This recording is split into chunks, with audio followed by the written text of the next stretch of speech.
المستطرف فی کل فن مستظرف میں واقع ہے۔ حضرت عروہ بن زبیر رحمۃ اللہ علیہ تابعی ہیں، بڑے اللہ والے بزرگ ہیں۔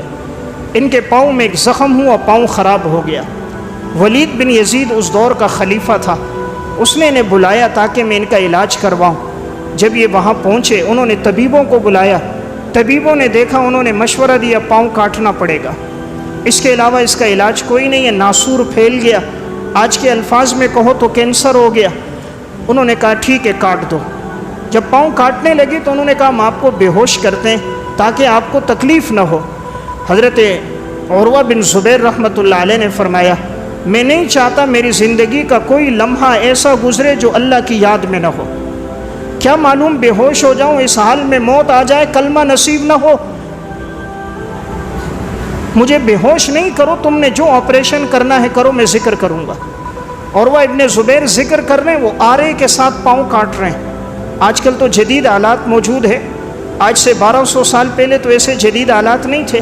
ادھر ان کا ذکر چل رہا ہے، ادھر انہوں نے پاؤں کاٹ دیا، ان کے چہرے کا رنگ بھی تبدیل نہیں ہوا۔ کسی نے پوچھا حضرت احساس نہیں ہوا؟ فرمایا اللہ کی قسم، ذکر کی لذت نے تکلیف کی پریشانی کو، مصیبت کو ختم کر دیا۔ ابھی ادھر بیٹھے ہوئے تھے، تھوڑی دیر گزری، ایک دم قاصد دوڑتا ہوا آیا، کہا حضرت آپ کا بیٹا چھت پہ کھیل رہا تھا، اوپر سے نیچے گرا، آپ کے بیٹے کا انتقال ہو گیا۔ ادھر پاؤں کٹا، ادھر بیٹے کا انتقال ہو گیا۔ انہوں نے پڑھا انا للہ و انا الیہ راجعون۔ فرمایا یا اللہ ہر حال میں تیرا شکر ہے، تو نے ایک بیٹا لیا ہے، باقی کو تو صحیح سلامت رکھا ہے۔ بیٹے تو اور بھی تھے، 7 بیٹے تھے، یا اللہ تو چاہتا سب کو ایک دن میں لے لیتا، لیکن تو نے ایک لیا، باقی کو صحیح سلامت رکھا، یا اللہ تیرا شکر ہے۔ یہ وہ لوگ تھے کہ تکلیف میں بھی اللہ کو بھولتے نہیں تھے۔ ابھی یہ بیٹھے میں تھوڑی دیر گزری، اسی بادشاہ کے پاس، ولید بن یزید کے پاس ایک بوڑھا شخص آیا، چہرے سے خون بہ رہا ہے، ناک کی ہڈی ٹوٹی ہوئی ہے، آنکھیں اندر کو دھنسی ہوئی ہیں، چہرہ زخمی ہے۔ وہ آ کر بادشاہ کو واقعہ سنا رہے، مدد کی اپیل کر رہے۔ بادشاہ نے کہا بابا جی کیا ہوا آپ کے ساتھ؟ المستطرف فی کل فن مستظرف میں واقع ہے۔ وہ کہنے لگا کہ میں اپنی بیوی بچوں کے ساتھ اپنی سواری کے ساتھ سفر میں تھا، ایک جگہ ہم نے پڑاؤ ڈالا، تو میں نے اپنے بچوں کو وہیں پر ایک خیمہ لگا کر بیوی بچوں کو خیمے میں رکھا، اور میں نے اپنی اونٹ کی سواری کو باہر باندھ دیا۔ ہم رات سوئے ہوئے تھے، اچانک پیچھے سے سیلاب آیا۔ سیلاب کا پانی اتنی تیزی میں آیا کہ ہمیں احساس ہی نہ ہوا، اور وہ پانی میری بیوی کو، بچوں کو، سب کو لے کے چلا گیا۔ اب ایک بچہ میرا اوپر ٹیلے پر تھا، وہ بچ گیا، اور یہ جو اونٹ تھا اس کو جو پتہ چلا تو یہ اونٹ بدک کے پہاڑ پہ چڑھ گیا، یہ بچ گیا۔ تو ایک بچہ بچا ہے، میری آنکھ کھل گئی، میں اوپر پہاڑ پہ چڑھا، میں بچ گیا، ایک چھوٹا بیٹا، ایک اونٹ، باقی کوئی نہیں بچا۔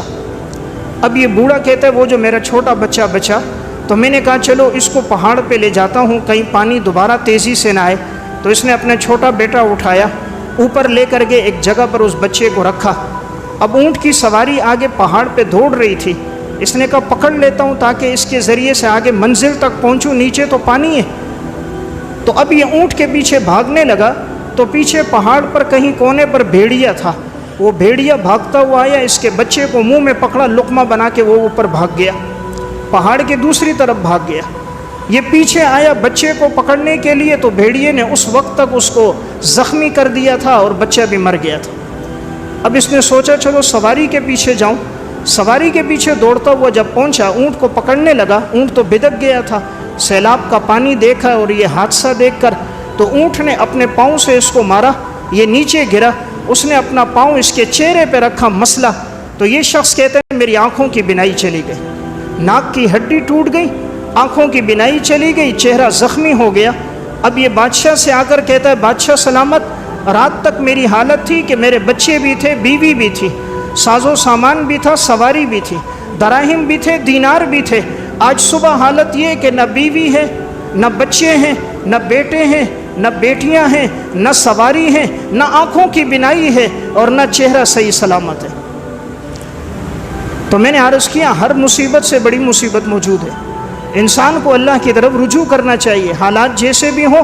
اللہ رب العزت کا جو امتحان ہے ہمارے اعمال کی وجہ سے، ہم خوشی میں اللہ کو بھلا دیتے ہیں۔ آج دیکھیں نا، شادی ہوتی ہے، یہی مسلمان ہیں، ویسے اس کے پاس پیسے نہیں ہیں، موسیقی کے لیے پیسے ہوں گے، لوگوں سے پیسے لے کر رنڈیاں نچوائے گا، پیسے لے کر گانا لگائے گا، پورے علاقے میں موسیقی کرے گا، ہر قسم کے رسم و رواج کو اپنائے گا، خدا یاد نہیں آئے گا۔ اللہ رب العزت جو سزا دیتا ہے انسان کے گناہوں پہ دیتا ہے۔ آج جو آدمی نہیں کر رہا اس کے پاس ہے نہیں، ورنہ جس کے پاس ہے، بہت کم ایسا دیکھنے میں آیا ہے جس کو اللہ نے دولت دی اور اس نے اللہ کو راضی کیا، جس کو اللہ نے پیسہ دیا اور اس نے رب کے نام پہ لگایا، جس کو خدا نے دیا ہو اور اس نے شریعت کے تقاضوں پہ چلا ہو، ایسے بہت کم ہیں۔ اصل بات وہ یہ موقع نہیں ملا، جس کو جتنا موقع ملا وہ بس چلا رہا ہوتا ہے۔ تو میں نے ایک بات عرض کی، اللہ کو وہی پسند ہے، اللہ قرآن میں فرما رہا ہے ان اللہ یحب المحسنین، جن کی زندگی نیک اعمال میں گزرے۔